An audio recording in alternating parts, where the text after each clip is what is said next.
अगर आपके मन में भी ये सवाल है कि R5 ऑलरेडी आपके पास है और R5 Mark II पर अपग्रेड होना चाहिए कि नहीं होना चाहिए, तो ये वीडियो स्पेशली आपके लिए है क्योंकि दोनों के अंदर जो जो डिफरेंसेस हैं, वो आज मैं आपको कंप्लीटली बताने वाला हूं। बट उससे पहले कुछ एक ऐसी इंफॉर्मेशन जो आपके लिए बहुत ज्यादा जरूरी है कि कैनन ही एक ऐसी कंपनी थी जिसने first full frame camera 5D series के साथ निकाला था। देन उसके बाद निकाला था 5D Mark II। देन उसके बाद हमने बहुत सारे ऐसे कैमरास देखे जो मार्क 3 था, मार्क 4 था, वो सारे के सारे जो 5 सीरीज के कैमरास थे, वो बहुत ही ज्यादा सक्सेसफुल प्रोडक्ट थे और बहुत ही लॉन्ग टाइम तक चलने वाले प्रोडक्ट। देन उसके बाद आई आर सीरीज जो थी मिररलेस की और वो भी बहुत अच्छे से चली। देन उसके बाद जब R5 लॉन्च हुआ तो कहना ही क्या था, जब 2020 में वो लॉन्च हुआ उसके बाद 4 साल आज हो चुके हैं। वो कैमरा आज भी मास्टरपीस है, चाहे आप फोटोग्राफी करते हो चाहे सिनेमेटोग्राफी करते हो, बेस्ट रिजल्ट्स आपको प्रोवाइड करता है। बट अब जाके आया है 2024 में हमें मिला है R5 Mark II, यस उसका ही अपग्रेड वर्जन। तो सबसे पहले मैंने आपको जो ये डिटेल इंफॉर्मेशन दी, कैनन ने ही first full frame camera launch किया था और जो उसकी ये 5 सीरीज है, 5 सीरीज से जितने भी कैमराज आते हैं वो कंप्लीटली मार्केट के अंदर रिवोल्यूशनरी प्रोडक्ट आता है। देन अगर R5 की बात करें तो आप देख ही रहे हो आज की तारीख में भी उसकी उतनी डिमांड है। बट अगर हम R5 II पे अपग्रेड होना है तो दोनों के अंदर डिफरेंस क्या है ये समझना बहुत जरूरी है, तब जाके आप कहीं अपग्रेड कर सकते हो अपने कैमरा बॉडी को, क्योंकि आपको बट ऑब्वियस थोड़ा एक अच्छा बजट स्पेंड करना पड़ेगा। सो गाइज, मैं हूं ध्रुविंजन फ्रॉम DJFA यानी कि Dhruvinjan film and academy, one of the best place जहां पर आप अपना करियर अगर बनाना चाहते हैं ना, तो ये आप राइट चॉइस है आपकी कि आप बहुत अच्छे से फोटोग्राफी को इंप्रूव कर सकते हैं, सीख सकते हैं, प्रैक्टिकली लर्न कर सकते हैं और इवन टेक्निकली और थियोरेटिकल सब कुछ एक साथ आपको यहाँ पर मिल सकता है। तो दिए गए नंबर पर कांटेक्ट करें और आज ही जानिए कि हमारा नेक्स्ट वर्कशॉप कब है और आने वाले ऑनलाइन सेशंस हम आपके लिए कितना बेहतरीन लेकर आ सकते हैं। क्योंकि अगर आप बाहर से हैं और सूरत आके अगर नहीं सीख सकते तो आप ऑनलाइन भी बहुत अच्छे से सीख सकते हैं, क्योंकि हमारे कई इंटरनेशनल स्टूडेंट ऐसे हैं जो ऑनलाइन ही फोटोग्राफी सीख कर और बहुत अच्छी फोटोग्राफी आज की तारीख में कर रहे हैं और बहुत अच्छी वेडिंग्स भी कर रहे हैं। सो अगेन टॉपिक पर आते हैं, डिफरेंस बिटवीन R5 और R5 Mark II। सो अगर सबसे पहले हम बात करें सेंसर की, तो R5 के अंदर हमारे पास था ड्यूल पिक्सल सीमोस सेंसर था। बट यहाँ पर जो हमको अपग्रेड होकर मिला है वो है dual pixel CMOS stack sensor मिला है, जिससे आपको अगर मूवमेंट वाले सब्जेक्ट्स अगर आप कैप्चर कर रहे हो वाइल्ड लाइफ या स्पोर्ट्स में, ठीक है, फास्ट मूविंग जो सब्जेक्ट्स हैं उसके अंदर जो थोड़ा सा डिस्टॉर्शन मिलता था वो थोड़ा सा कम मिलेगा। और जो फोटो का जो प्रोसेसिंग है जो उसको कैप्चर करता है, रीड आउट करता है, वो स्पीड भी 40% अपग्रेड कर देता है। तो इन शॉर्ट, जो पुराना सेंसर था उससे कई मायनों में बेहतरीन सेंसर हमें मिलता है R5 Mark II में। तो इसके बाद अगर मेगापिक्सल की बात करें तो R5 के अंदर भी हमारे पास 45 मेगापिक्सल्स थे और यहाँ पर भी हमें 45 मेगापिक्सल दोनों में सेम ही मिल रहे हैं। जो मेगापिक्सल्स है R5 या R5 Mark II में दोनों में इक्वल ही है। सो अगर एफपीएस की बात करें, फ्रेम पर सेकंड्स की कि कितने मल्टीपल फास्ट इमेजेस कैप्चर कर लेता है, सो R5 के अंदर मैकेनिकल शटर में हमें नियर अबाउट 12 फ्रेम्स मिलती थी और इलेक्ट्रॉनिक के अंदर हमको 20 फ्रेम्स मिलती थी। और वैसे ही अगर इसको मैं कंपेयर करूं R5 Mark II से, तो यहां पर मैकेनिकल तो आपको 12 ही है, बट इलेक्ट्रॉनिक जो शटर है वो 30 फ्रेम पर सेकंड इंप्रूव हमें मिल चुका है। तो एक स्लाइड वेरिएशन है R5 और R5 Mark II में कि हमको 10 फ्रेम्स ज्यादा मिल रही है इलेक्ट्रॉनिक शटर के ऊपर। और फोटोग्राफी के अंदर सबसे ज्यादा अगर मैं आपको बोलूं कि एक जो वेरिएशन हमको मिला है बहुत ही शानदार, मैंने खुद ने यूज किया तो मेरे को मजा आया है, वो है आई कंट्रोल। आई फोकसिंग तो हमको R5 में मिल चुका था कि आई को देखकर वो फोकस कर लेगा इमीडिएट, अगर फ्रेम के बाहर है जैसे ही इन होते हैं तो फोकस आपका सीधा सबसे पहले आई पर होता है। देन अगर फेस थोड़ा सा शिफ्ट होता है, ठीक है, या साइड फेस होता है तो वो फेस को फोकस लेता है। बैक अगर सब्जेक्ट टर्न होता है तो वो हेड को फोकस लेता है और अगर वो हेड भी उतना प्रॉपर विजिबल नहीं है तो बॉडी को ऑटोमेटिकली फोकस ले लेता है। तो यानी कि फोकसिंग का जो पैटर्न है वो R5 का बहुत बेहतरीन था। बट अगर मैं इंप्रूवमेंट की बात करूं तो R5 Mark II में जो हमको मिला है ना, वो कैसे आप अपनी आईज का मूवमेंट करते हो, आईज जैसे शिफ्ट होती है उसी तरह से फोकस ऑटोमेटिकली शिफ्ट हो जाता है। ये बहुत बेहतरीन एडवांटेज है कि पूरी फ्रेम के अंदर सबसे पहले कैमरा आपकी आई को लॉक करेगा, देन आप अपनी आई से जहां सब्जेक्ट के मूवमेंट को आप देखोगे वो फोकस ऑटोमेटिकली शिफ्ट हो जाएगा। ये बहुत बेहतरीन फीचर्स एक R5 Mark II में मिला है, ताकि फोकसिंग करने की झंझट गई, पूरा फोकस करना है लाइटिंग सेटअप पर, क्लिकिंग पर, कंपोजिशन पर, इमेजेस परफेक्ट आ जाएंगी और शार्प मिल जाएंगी। सो इतना अच्छा आई कंट्रोल फोकस हमें मिला है। और इसके बाद अगर बैटरी की बात करी जाए तो आपने देखा होगा थोड़ा सा चेंज है बैटरी के अंदर भी। जो आपको LPE6 मिलती थी तो R5 II में जो है वो LPE6P है। तो P में मतलब आपको थोड़ा-सा ज़्यादा पावर मिल जाता है कि आपका 20% जो इमेजेस आप कैप्चर करते थे, उसमें आपको इंक्रीमेंट मिल जाता है। तो ये भी आपके लिए थोड़ा-सा अच्छा बेनिफिशियल है कि हमको पिक्चर्स थोड़े ज़्यादा कैप्चर करने को मिल जाते हैं। सो एक और बेहतरीन फीचर्स है इसका कि अगर आप कंटीन्यूअस शूटिंग मोड पर हो, आप कंटीन्यूअस क्लिकिंग कर रहे हो, वाइल्ड लाइफ शूट कर रहे हो या स्पोर्ट्स फोटोग्राफी कर रहे हो और आप किसी शॉट के इंतजार में बैठे हैं, हाफ शटर प्रेस करके अब मैं इसका क्लिकिंग करूँगा। बट अगर उस टाइम आप साफ फ्रिक्शन ऑफ सेकंड्स के लिए अगर हम मिस कर जाते हैं ना, तो ये आपको कैमरा R5 Mark II आपको 15 पहले की इमेजेस प्रोवाइड करा देगा। ये बेहतरीन फीचर्स है इसका, तो आपके वाइल्ड लाइफ और स्पोर्ट्स फोटोग्राफी में कोई भी शॉट मिस नहीं होगा। और इवन अगर आप यही चीज अगर सिंदूर के लिए भी कर रहे हो वेडिंग के अंदर, तब भी एप्लीकेबल है। आप बहुत अच्छे इमेजेस कैप्चर कर सकते हो। इसके बाद अगर बात करी जाए तो अगर आप एक प्रोडक्ट शूट करने वाले हैं या अगर ग्रुपिंग में कैप्चर कर रहे हैं और आपको फोकस ब्रैकेटिंग अगर यूज करना है, तो R5 आपको शूटिंग ऑप्शन तो देता था बट फाइनल आउटपुट नहीं देता था।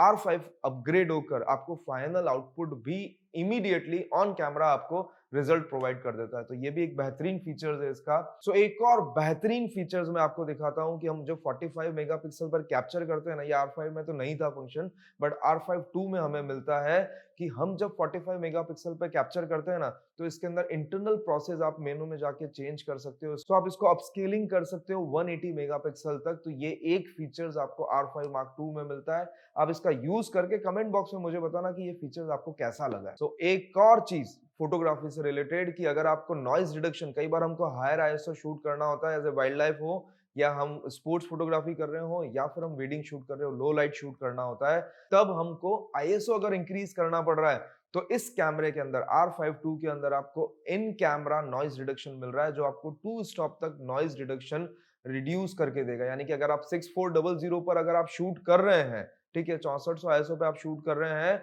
तो आपको 2 स्टॉप वेरिएशन यानी कि 3200 और 1600 तक का आउटपुट आपको मिल जाएगा। तो ये बेहतरीन फीचर जो R5 II में मिल रहा है, वो R5 में मिसिंग था। तो कई ऐसे रीजंस हैं कि हमको यहाँ से R5 से हम R5 II पर शिफ्ट हो सकते हैं। तो मीटरिंग मोड का एक जोन होता है, वो बहुत ज्यादा डीप टेक्निकल हो जाएगा, बट आप अगर नॉर्मली समझे कि उसका जो जोन था वो 352 था, बट अगर R5 II की अगर बात करी जाए ना, तो आप इमेजिन नहीं कर पाओगे वो जोन जो कन्वर्ट किया है ना, वो 6144 किया है। यानी कि एक्यूरेसी जो आपकी मीटरिंग की आएगी ना, वो बहुत ही परफेक्ट आएगी। तो ये इतने ज्यादा वेरिएशन है R5 और R5 Mark II के अंदर। तो अगर आप एक सिनेमेटोग्राफर है, वेडिंग शूट करते हैं या आप कोई भी दूसरी तरह का कमर्शियली भी शूट करते हैं, तो R5 और R5 Mark II के अंदर डिफरेंस एज ए वीडियोग्राफी भी जानना बहुत जरूरी है। आइए अपन समझते हैं कि R5 और R5 Mark II के अंदर को कितने ज्यादा अपग्रेड हमको मिले हैं।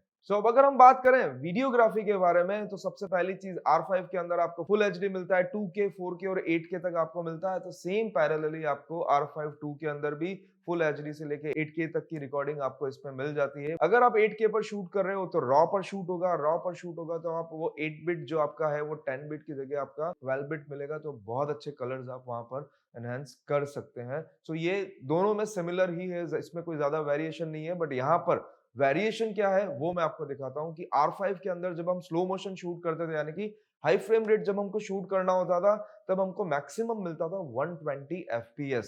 बट वही चीज चेंज होकर अगर आप R5 II पर जाते हैं तो 4K में भी आपको 240 FPS स्लो मोशन आपको मिल जाता है। तो अगर हमको कोई बहुत हाईली स्लो मोशन वीडियोस अगर शूट करने हैं, तो हम R5 II से शूट कर सकते हैं। देन उसके बाद सबसे इंपॉर्टेंट फीचर्स, वेडिंग के अंदर कई बार लोग बोलते थे कि कैंडिड वीडियोस को हमको जब ट्रेडिशनल वीडियो के साथ मर्ज करना होता था ना, तो हमको बहुत दिक्कत आती थी। तो यहाँ पर आप स्लो मोशन शूट कर सकते हो विद ऑडियो रिकॉर्डिंग। तो अगर आपको पोस्ट प्रोडक्शन के अंदर टाइमलाइन पर अगर दिक्कत आती है ना, तो वो आपकी दिक्कत भी यहाँ पर सॉल्व कर दी गई है। तो आपको स्लो मोशन वीडियो के साथ ऑडियो भी आपको मिल जाएगा, वो भी 120 और 240 FPS के साथ में। सो अगर आपको वीडियो शूट करते करते अगर ऑडियो अगर आपको चाहिए, तो आपको क्या करना है, फुल एचडी पर आप ले सकते हो 240 FPS पर, और 4K आप ले सकते हो 120 FPS पर। यानी कि कैंडिड सिनेमेटोग्राफर्स का जो प्रॉब्लम था और पोस्ट प्रोडक्शन के टाइम पर जो प्रॉब्लम थी कि वीडियो ऑडियो दोनों मर्ज नहीं हो पाते थे, वो सॉल्यूशन बहुत अच्छे से यहाँ पर हमको मिल चुका है। सो एक और इंपॉर्टेंट फीचर है जो R5 II में हमें मिला है, R5 में नहीं था, वो था ड्यूल रिकॉर्डिंग का। कि R5 के अंदर हम सिर्फ वीडियो करते हैं ना, तो सिर्फ वीडियोग्राफी ही कर सकते थे, बट R5 II के अंदर आप वीडियो के साथ साथ फोटोज भी कैप्चर कर सकते हो। बट उस फीचर्स को आपको ऑन करना होगा, इनेबल करना होगा अंदर से, तब आपको 33 मेगापिक्सल्स की आपकी इमेजेस आपको मिलेंगी। बट हाँ, इमेजेस जिस फ्रेम पर आप शूट कर रहे होगे उसी फ्रेम के अकॉर्डिंगली आपको मिलेगी। फोटो का जो रिजोल्यूशन होता है उससे नहीं, आपको अगर 16:9 पे आप शूट कर रहे हो तो 16:9 के ही इमेजेस आपको मिलेंगे। बट फिर भी कैंडिड वीडियोग्राफी करते करते अगर आपको फोटोज चाहिए, 33 मेगापिक्सल के इमेजेस भी बेहतर होते हैं। सो अगर ऑडियो की बात करी जाए तो R5 के अंदर हमको 2 चैनल रिकॉर्डिंग मिलता था, तो R5 2 के अंदर हमको मिलता है 4 चैनल रिकॉर्डिंग। सो ऑडियो की अगर आप डिटेल जानना चाहते हो ना, तो सेपरेटली आपको ऑडियो से रिलेटेड एक वीडियो मैं आपको बना कर दूंगा जहां पे आप ऑडियो की डिटेल इन्फॉर्मेशन समझ सकते हो। बट यहाँ पर एक छोटा सा स्लाइड वेरिएशन है, बहुत बहुत इंपॉर्टेंट है ऑडियो क्वालिटी के लिए। सब सिनेमेटोग्राफर्स के लिए सबसे इंपॉर्टेंट चीज, क्या लॉग पर शूट करेगा?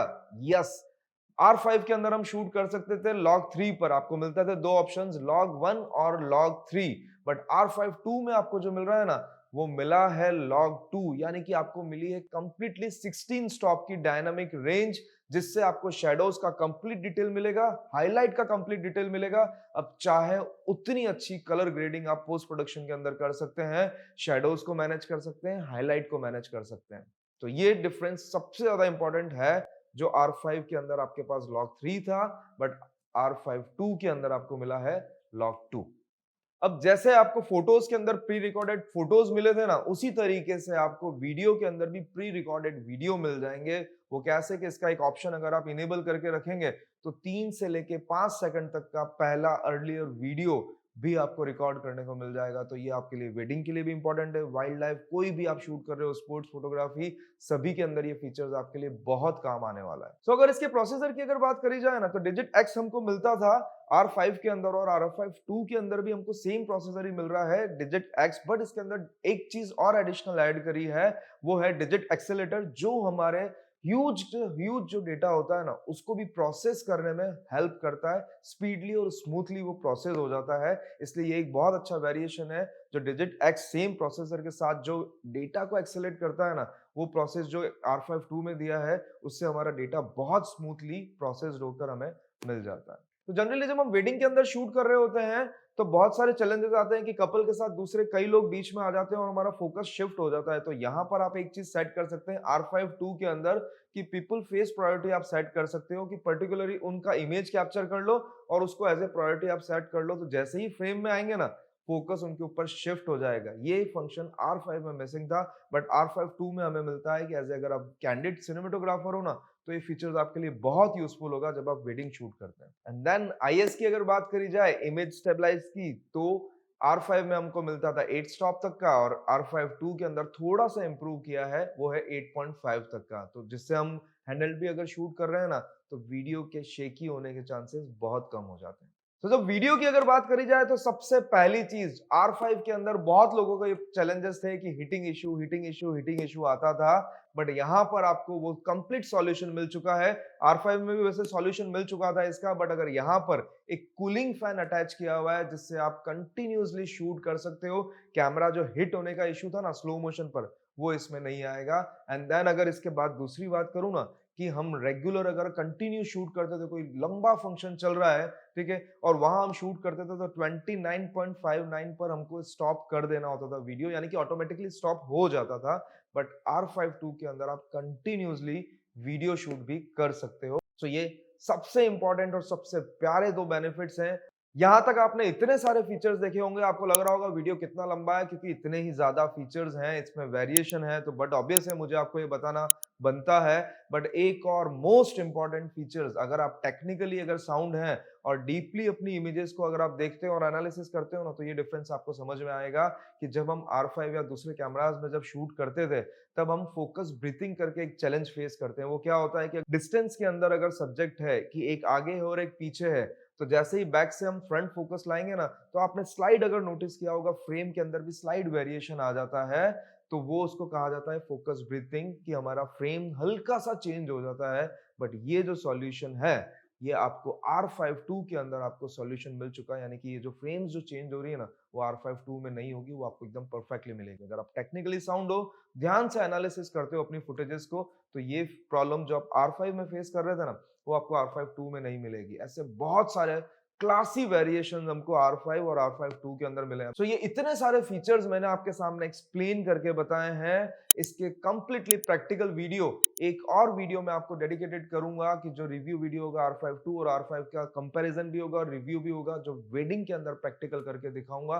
सो ऐसे कई नॉलेज सीरीज मैं आपके लिए लेकर आने वाला हूं, और ये जितने कंपैरिजन मैंने आपको बताए थे, कितना हेल्पफुल हुआ है आपके लिए कैमरा परचेज करने का या अपना कैमरा अपग्रेड करने के लिए, मुझे कमेंट बॉक्स में जरूर से बताना।